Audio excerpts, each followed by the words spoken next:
At first, small things used to make you happy. A new movie, an evening with friends, or even a simple message from someone you liked could completely change your mood. Everything had a spark. You used to wait for moments, feel emotions deeply, and get genuinely excited about life. But now the same movie feels boring. The same people feel exhausting.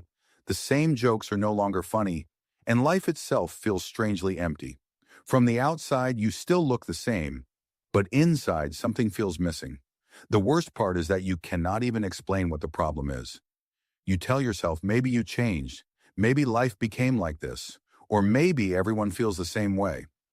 But the truth is more uncomfortable than that. The problem is not outside you. The problem is slowly growing inside you. There was a boy whose name does not matter because he could be anyone, maybe even you. His life was completely normal. College, friends, late-night shows, sleeping late, laughing at random things and wasting time in ways that felt fun. He thought he was happy. Then slowly something started changing. At first he did not notice it. He only began feeling bored more often. So like most people, he added more entertainment into his life. More reels, more videos, more games, more distractions. Whenever he sat alone, he instantly picked up his phone. Whenever silence appeared, he filled it immediately with noise. In the beginning, it felt amazing. But after a few weeks, he noticed something strange. The things that once excited him no longer made him feel anything. So he increased the dose. More scrolling, more stimulation, more noise. But the more he tried to fill himself, the emptier he became. One night, he sat alone in his room with his phone in his hand. Videos kept changing one after another, but his mind stayed the same. Inside him, there was nothing. No excitement, no interest, no emotion. Just a strange emptiness. And for the first time, he asked himself, what is happening to me? This is where most people make a mistake. They think they need more excitement, something new or a huge change in life, but actually they need less. Maybe the same thing is happening to you right now. You think life has become boring, but the reality is that your brain has become overloaded. So overloaded that normal things no longer feel enough. Simple moments, real conversations, and small joys start feeling dull. If you do not understand this in time, this feeling will not stay as boredom. It slowly turns into disconnection, low motivation, overthinking, and eventually a life where you are surviving but not truly living. You laugh but not from inside. You talk but you do not connect. You exist but you do not feel alive. The boy thought it was just a phase. He believed things would become normal again. But slowly the pattern became stronger. The phone was always in his hand. The moment he woke up, he checked it. While eating, he checked it. Before sleeping, he checked it. Every empty second had to be filled. But this was no longer just a habit. It became an escape from silence and an escape from himself. At first, he feared boredom.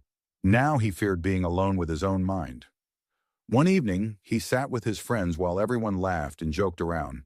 He laughed too, but he did not even know why. His body reacted, but his mind was absent. Earlier, conversations felt interesting. Now he lost focus after a few seconds. And the strangest thing was that he kept checking his phone without any reason. No notifications, no messages. Yet his hand moved automatically. Why? Because his brain had become addicted to constant stimulation. Real life started feeling slow. And when real life feels slow, fake stimulation feels more attractive. Slowly, his attention span became weaker. He could not focus on one thing anymore. One video, one conversation, one task. Everything felt fragmented, like his mind was breaking into tiny pieces. This is the point where most people blame themselves. They say, I am lazy, or I lost my motivation. But the truth is different. This is not laziness. Your brain is literally rewiring itself. The boy noticed another dangerous pattern. He started everything, but finished nothing. A movie halfway, a video skipped after seconds, a conversation abandoned quickly. Nothing felt enough. And that feeling of not enough is extremely dangerous because it constantly pushes you toward the next thing. The next scroll, the next distraction, the next stimulation. But satisfaction never comes. One night, he finally put his phone away. The room was silent. No videos, no noise, just him and his thoughts. For the first few seconds, everything felt normal. Then suddenly discomfort appeared. A strange restlessness, like something was missing, like he needed to do something immediately. Then the thoughts started coming. Why do I feel so empty? Why am I not happy anymore? Why am I not like before? His heart started beating faster, and immediately he picked up his phone again because he did not want to face those questions. That is the trap. You escape boredom with distraction, then distraction overloads your mind, and eventually you become so disconnected that silence itself feels painful. The boy was no longer just bored. He was disconnected from himself, disconnected from people, and disconnected from reality. The most dangerous part was that it started feeling normal because everyone around him lived the same way. Everyone distracted, everyone scrolling, everyone escaping. So he thought this must be normal life. But it is not normal. It is a pattern that slowly makes you emotionally numb. Then one day the boy finally asked the right question. What exactly is this doing to my brain? And this is where everything became clear. Every time you scroll, your brain releases dopamine. Dopamine itself is not bad. The problem is the pattern. Earlier, your brain released dopamine after effort, after learning something, creating something, or achieving something meaningful. Effort came first, reward came later. But now the system has reversed. The reward comes instantly. One swipe, one tap, one video. No struggle, no waiting, just endless stimulation. And when the brain gets used to easy rewards, difficult things start feeling boring. That is why the boy could no longer enjoy simple things. Movies felt slow, conversations felt exhausting, and goals felt meaningless because his brain was constantly comparing real life to artificial stimulation. Artificial stimulation always wins in the short term because it is designed to keep you addicted. Real conversations have pauses, awkward moments, and silence. Social media removes all of that. Fast cuts, high energy, constant excitement. Your brain slowly adapts to that speed. Then normal life begins to feel empty. Just like simple food feels tasteless after eating junk food every day. The same thing was happening inside him. His brain had become overloaded with too much stimulation and too much noise. Then emotional numbness appeared. He was no longer very happy, but he was also not very sad. He simply felt flat. Earlier, small things gave him joy. Now nothing touched him emotionally. Why? Because when the brain receives constant dopamine spikes, it protects itself by lowering sensitivity.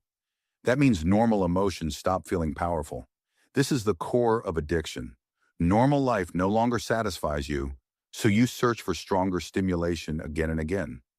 The boy finally understood something important. The problem was not the world. The problem was his system. But understanding the problem is not enough. You must break the system, and that is the hardest part because your enemy is not outside you. Your enemy is your habits. One night, while scrolling endlessly, the boy suddenly stopped and looked at himself honestly for the first time. He asked, "Why am I even doing this?" No answer came, only silence. But inside that silence, something changed. He realized, I am not in control anymore. That realization changes everything because as long as you think you are choosing, you stay trapped. But the moment you realize you are reacting automatically, your power starts returning. That night, he made a very small decision. Not dramatic, not extreme. He simply decided to sit without his phone for 10 minutes. Just 10 minutes. And that is where real change begins. The first few minutes were uncomfortable. His mind wanted stimulation. His hand kept moving toward the phone. But this time he stayed aware. Slowly he understood that this was not boredom. This was withdrawal. His brain had become addicted to instant stimulation, and now it was reacting to its absence. But this is where the game changes. If you can tolerate this discomfort, your brain slowly starts resetting itself. The next morning he tried something new. He did not touch his phone immediately after waking up. For the first 15 minutes, he simply sat quietly. Slowly, the noise inside his mind became weaker. No rush, no urgency, just calmness. Then something else happened. While working, he stayed focused for a little longer than before. Not perfectly, but genuinely present. He realized focus does not return instantly, It returned slowly, one conscious moment at a time. He did not completely change his life overnight. He simply changed small systems.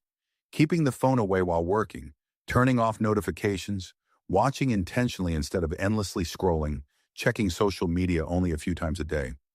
Nothing extreme, just consistent. Slowly, real life started feeling alive again. Music felt emotional again. Conversations became interesting again. Even a simple walk started feeling peaceful.